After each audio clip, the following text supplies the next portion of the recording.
আসসালামু আলাইকুম রহমতুল্লাহি ওয়া বারাকাতুহু। ইন্নাল হামদালিল্লাহি ওয়াহদাহ ওয়াসসালাতু ওয়াসসালামু আলা মান লা নাবিয়্যা বা'দা। আলহামদুলিল্লাহ, আমি এখন রয়েছি মসজিদে নববীতে।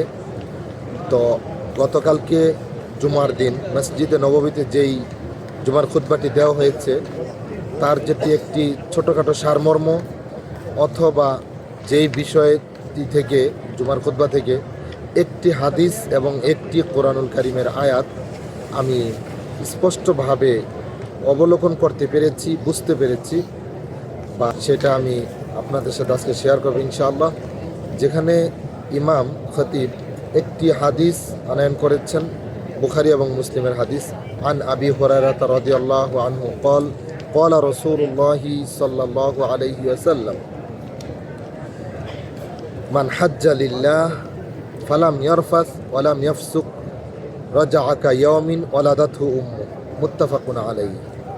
হযরত আবু হুরায়রা রাদিয়াল্লাহু আনহু থেকে বর্ণিত, তিনি বলেন রাসূল সাল্লাল্লাহু আলাইহি ওয়াসাল্লাম বলেছেন, যেই ব্যক্তি আল্লাহর জন্য হজ করলো এবং সে কোনো অশ্লীলতা করলো না এবং কোনো অন্যায় আচরণ বা গুনাহ করলো না, যেই ব্যক্তি আল্লাহর জন্য হজ করলো এবং কোনো অশ্লীলতা করলো না, কোনো গুনাহ করলো না, রজা আকা ইয়ামিন ওয়ালাদাতু উম্মু, সেই ব্যক্তি ওই দিনের মতো হজ করে ফিরবে যে সে যেন তার মায়ের পেট থেকে জন্মগ্রহণ করলে যেমন নিষ্পাপ হয় ওই দিনের মতো নিষ্পাপ হয়ে ফিরবে। এইটি বুখারী এবং মুসলিমের হাদিস। আর সূরাতুল বাকারার 197 নম্বর আয়াতের মধ্যে মহান আল্লাহ বলেন, আল হাজ্জু আশহুরুম মা'লুমাত ফামান ফারাদা ফীহিন্নাল হাজ্জা ফালা রাফাসা ওয়ালা ফুসুকা ওয়ালা জিদালা ফিল হজ্জ।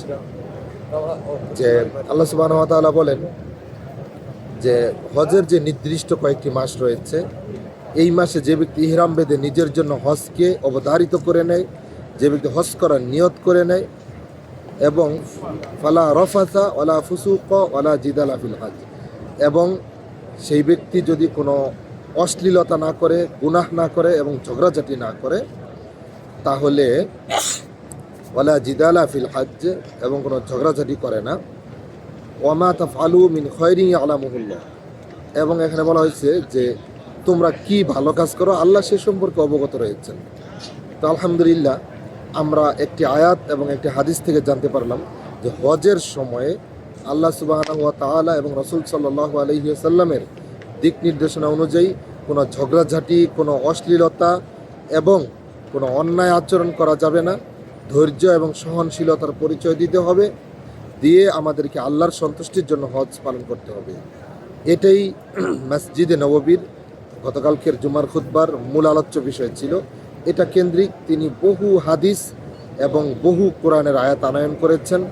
আল্লাহ সুবহানাহু ওয়া তাআলা আমাদেরকে সংক্ষিপ্ত এই দুটি হাদিস এবং আয়াতের উপরে আমল করার তৌফিক দান করুন। আল্লাহুম্মা আমিন। সুবহানাকা আল্লাহুম্মা বিহামদিক আশহাদু আল্লা ইলাহা ইল্লা আনতা আস্তাগফিরুকা ওয়া আতুবু ইলাইক। আসসালামু আলাইকুম ওয়া রাহমাতুল্লাহি ওয়া বারাকাতুহু।